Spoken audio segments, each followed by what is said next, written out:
Life and death. What would you venture to wager? That constitutes maybe 80% of poetry? And we have one of those poems here today, but it does take a little bit of a different turn, and it takes an entire breath that I think we can look into dark academia. With which we can look into dark academia.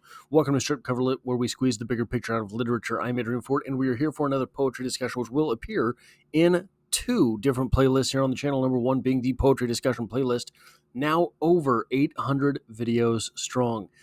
Very proud of that. Number two, the Dark Academia playlist, a playlist where we delve into the dark academic aesthetic and ascetic. The poem in question today is known as Uphill by Christina Rossetti, and it reads as such. Does the road wind uphill all the way? Yes, to the very end. Will the day's journey take the whole long day? From morn to night, my friend. But is there for the night a resting place, a roof for when the slow dark hours begin? May not the darkness hide it from my face? You cannot miss that inn.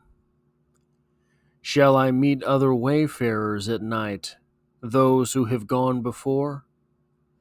Then must I knock or call when just in sight. They will not keep you standing at the door. Shall I find comfort, travel sore and weak? Of labor you shall find the sum. Will there be beds for me and all who seek? Yea, beds for all who come. So this is pretty, you can say with pretty much confidence, this is a metaphor for life and death, right? This poem begins with, does the road wind uphill all the way? Yeah, to the very end it does. Will the day's journey take the whole long day? From morn to night, my friend. This is a commentary on how long life is. You can blink and miss a decade of your life, but at the same time, you had felt every day during that time. There are no shortage of philosophies that say that suffering is life and life is suffering. And on some level, you have to give the devil his due, and that is the case.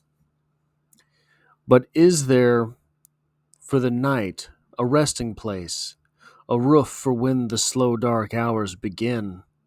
May not the darkness hide it from my face? You cannot miss that end. So this is sort of a call and response.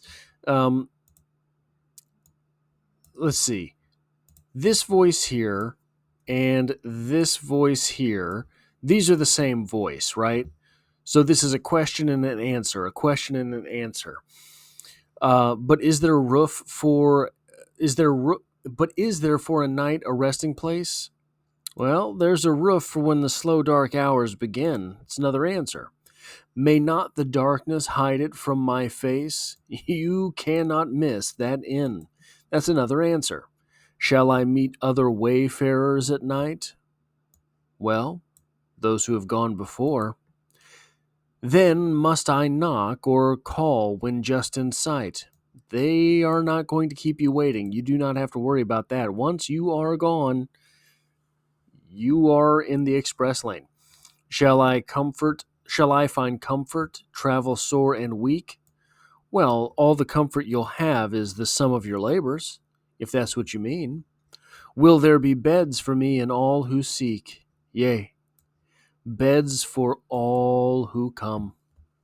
This is the strange twist at the end here that I think this poem takes. The seemingly, the point of the poem is not comfort. The point of the poem is not that you should have lived your life better.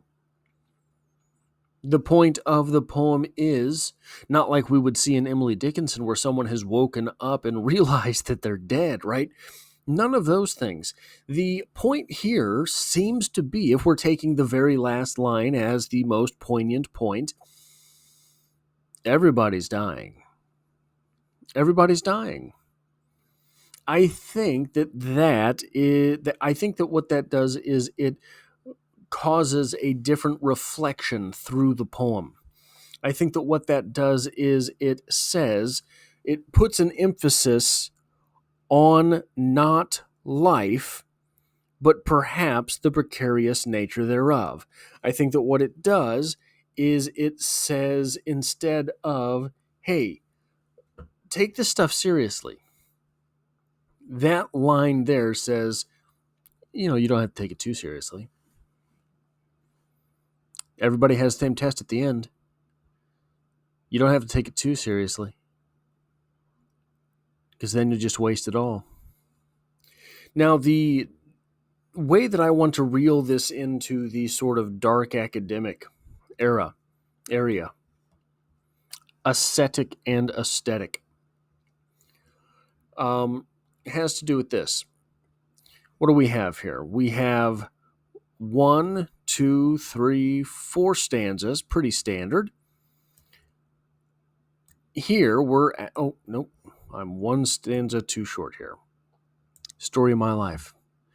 Does the road wind uphill all the way? Yes, until the very end. This is kind of it for that thought process. After these two lines, after this opening couplet, will the day's journey take the whole long day? From morn to night, my friend.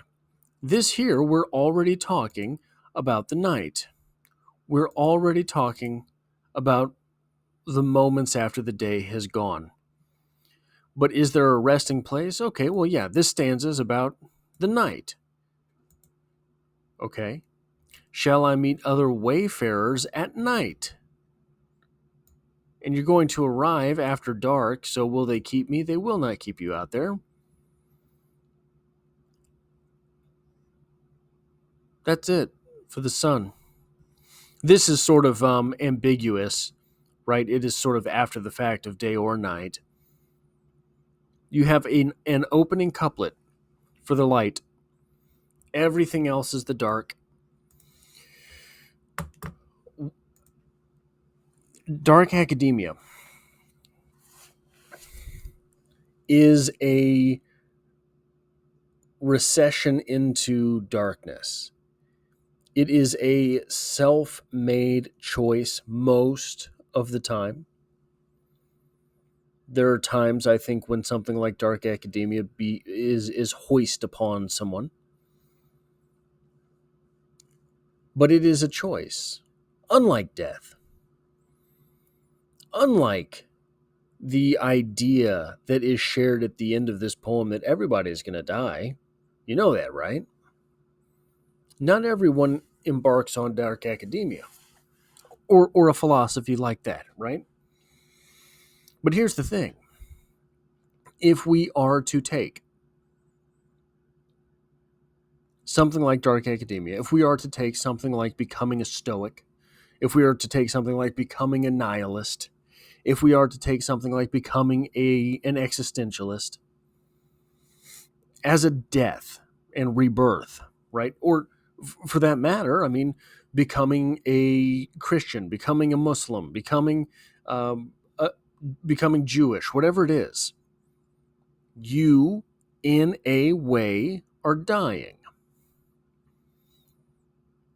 The wisdom here at the end of this poem that, oh yeah, everybody dies, might not be true for dark academia. Maybe not everybody becomes a dark academic, but everyone dies. The advantage you have when you take up something like dark academia, something like nihilism, something like existentialism, something like stoicism, something like a fitness journey, something like a religion, is that you die. You have that experience with death already. It's not the grand death, I know. It's not the final one for sure. But when you have that experience already, you get to experience the second death differently. You have experience there. But it is also something that you have been through before that death. And so it should not hit you so hard when you go through it again.